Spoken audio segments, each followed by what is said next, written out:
All right. Barakatah Yahweh, Barakatah Yahweh Shai, Barakatah Yahweh, Barakatah Yahweh Shai, Call Halor Yahweh Bashim Yahweh Shai, Bashim Hakwadash.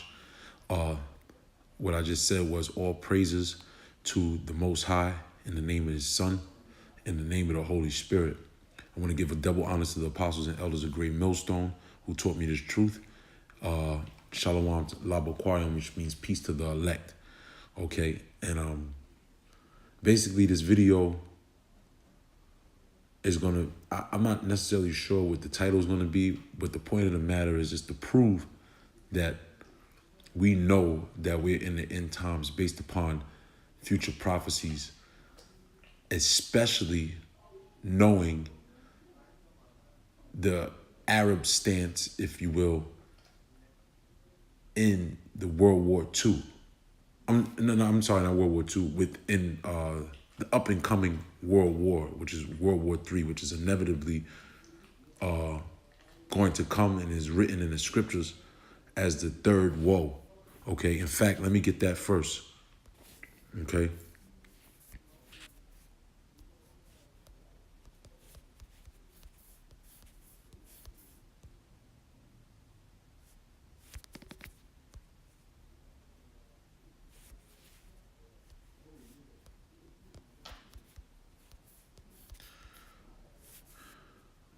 Slakia, bear with me. Okay. All right. This is Revelations chapter 11, verse 14. The second woe is past. Okay. Woe represents destruction. And that's what happens during war. And behold, the third woe come quickly. That's right. And we're living in the times in which the third woe is on the brink, is on the horizon. Okay. And I'm going to further prove that as we go into this lesson. And again, the main thing I want to point out is the stance of the Arabs, as we know today, the Middle Eastern people, which come from Elam, Ishmael, okay, the other sons of Shem, if you will. So from there, what I want to point out is that a lot of times when people come up in the streets and, we say that, yeah, this is the end and all hell's going to break loose. And, and what people's natural response is that, well, how do you know? People always said that, going back to, the different world wars. So I have this quote here, which why people say what they say, because World War I, okay, according to Woodrow Wilson, he called it the war to end war, also known as the war to end all wars, was for the first term of World War I, of the first World War of 1914 to 1918. Okay, and people back then thought that was the end. Okay, people also thought during World War II, when the state of Israel was being established, that at that time it was going to be the end. Okay, but the key element, okay, or the elephant in the room, if you will, is the Arabs, to show, because why? They had no stance or true stance in World War I or World War II. In fact, let's take a peek at what their stance was, okay? Matter of fact, let's go back. Let's see if, yep, here we go. All right, now this is, I looked, basically what I put in Google, I put Iran's stance in World War II, okay? And as you'll see here, it says the Anglo-Soviet invasion of Iran, also known as the Anglo-Soviet invasion of Persia, was the joint invasion of Iran in 1941 during the Second World War by the British Commonwealth and the Soviet Union. The invasion lasted from August 25th to the 17th of September 1941 and was codenamed Operation Countenance. Its purpose, check this out here, this is the point. Its purpose was to secure Iran's oil fields and ensure Allied supply lines, see the Persian Corridor, for the USSR fighting against Axis forces on the Eastern Front. Though Iran was neutral, the Allies considered Reza Shah to be friendly to Germany. Okay, it says deposed him during the subsequent occupation and replaced him with his young son, Muhammad Reza Pahlavi, okay? And you see that they didn't have a strong stance point. In fact, when you look at from August 25th to the September 17th, that was less than a month it took to invade and take over the land of Iran to control their substance, which their substance was oil, which inevitably goes into what? Agriculture. Okay, it's a resource that they had. They were into resources. They were into agriculture. So let's keep that in mind. Now, further, what I want to go into, what I caught, okay, I clicked on the invasion and I just read a little about it, and I'll just, read and let's see what it says. It says the invasion was a surprise attack described by Allied forces as rapid and conducted with ease. Why? Because they had no say-so. They had no force. Prior to the invasion, 2 diplomatic notes were delivered to the Iranian government on 19th July and August 17th, required the Iranian government to expel German nationals. The second of the notes was recognized by Prime Minister Ali Mansour and would disguise ultimatum. Okay, but the point of the matter is, it says that the invasion was with ease. Now, without further ado, let's go into the scriptures. Okay, let's go to Joel. The brothers know, but it's good to bring it out again. All right, now this is Joel, the 3rd chapter, in verse 9. It says, proclaim ye among the Gentiles, prepare war, wake up the mighty men, let all the men of war draw near, let them come up, beat your plowshares into swords and your pruning hooks into spears, let the weak say, I am strong. Right? Because when you look at Iran today, Iran has a full-fledged army.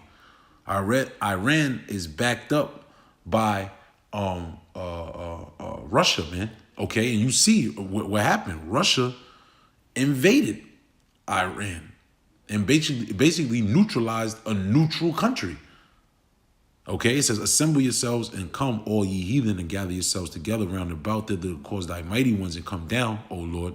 Let the heathen be wakened, which all of those nations that I just mentioned are heathen, and they're being wakened.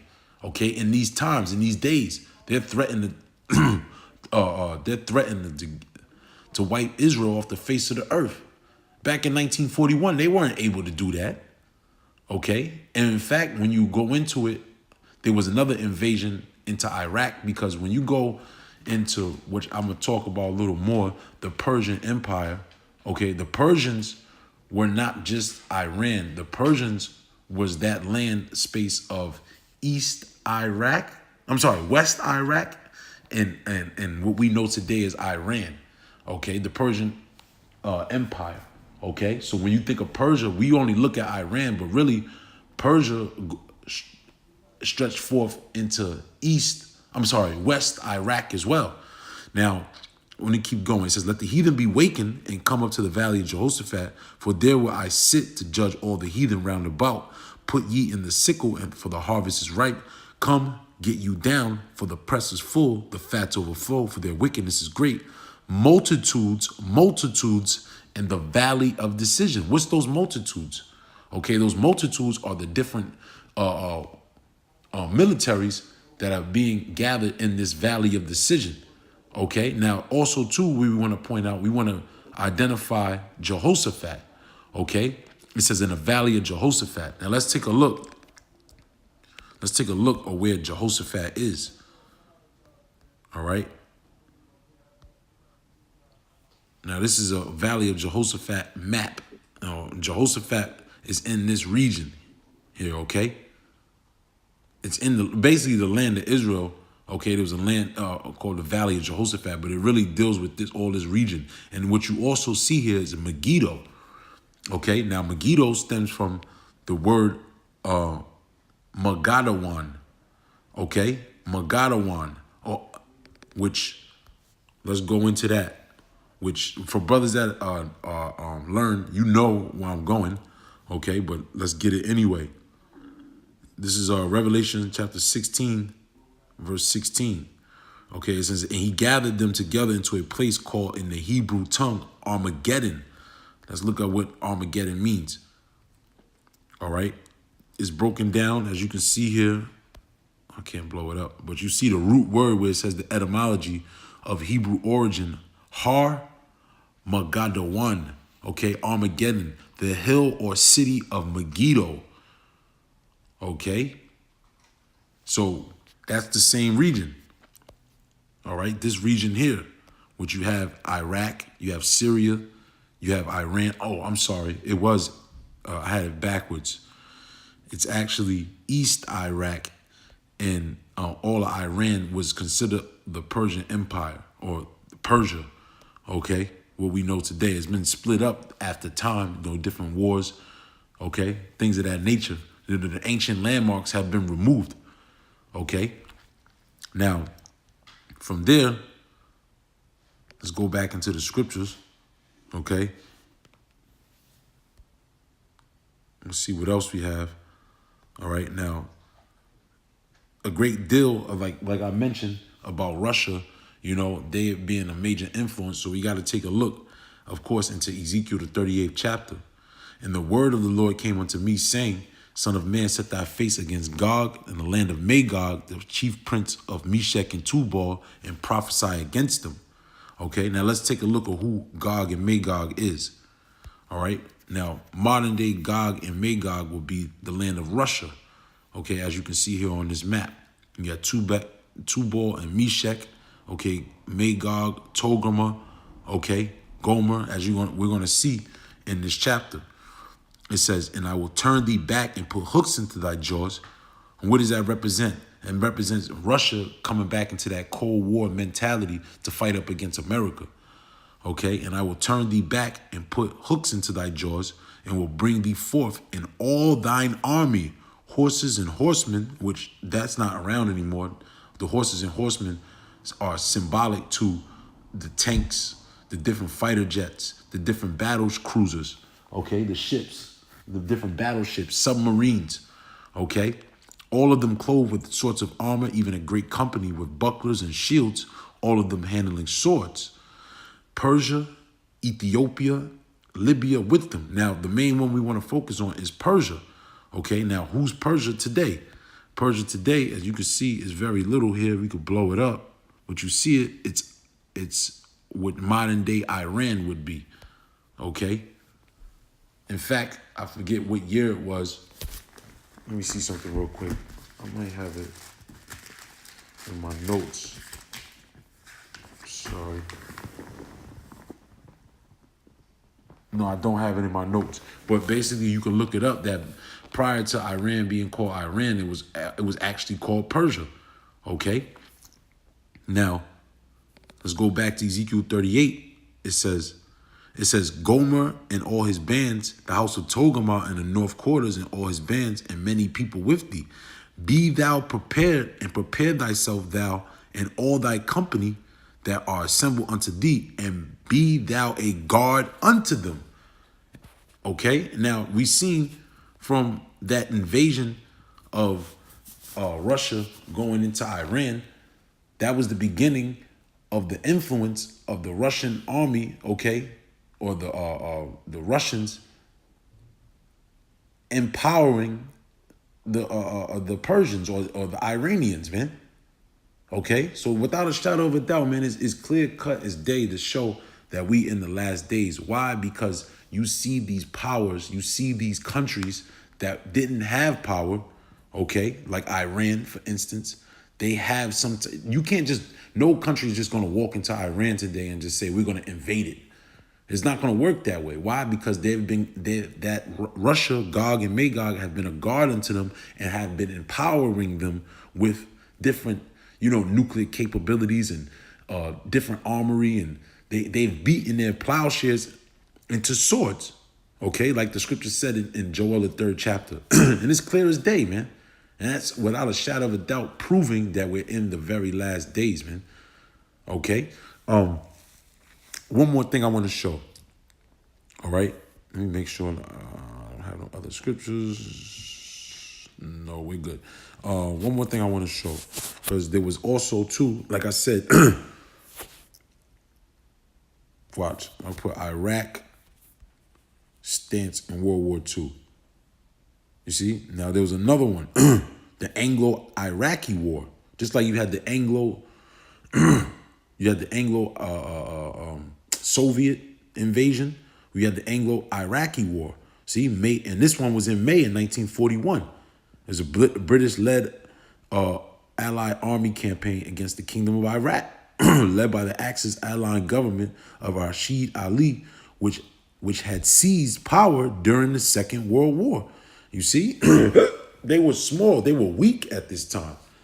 But now these different countries, they have gotten their own nuclear capability. They've gotten their own, power structure, if you will. They've got their own defense, and now they're considered the strong. Okay, so without a shadow of a doubt, we're in the last days, man.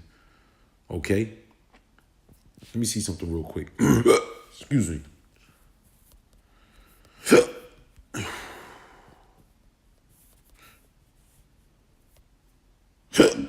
Excuse me. Let's see. You see? When you look at it, it stretched forth. Okay? The Persian Empire stretched forth pretty far, man. And it stretched forth into what's modern day Iraq. Damn, that's Satan. So I just wanted to show that as well. So when Persia, you definitely know it represents Iran, but also too those different Iraq. All right, as Iraq as well. And matter of fact, one of those I seen an article. It said that one of the military higher ups of America admitted that they can't defeat the Iraqis. Okay, it just said that more recently. I'm gonna close out, man. I want to give all praises to Yahweh Ba'Shem, Yahweh Shai, Ba'Shem Rakakwadash. Double honor to Apostle Elders, Great Millstone, and Shalom, Labo Choir, and peace to the elect. Shalom.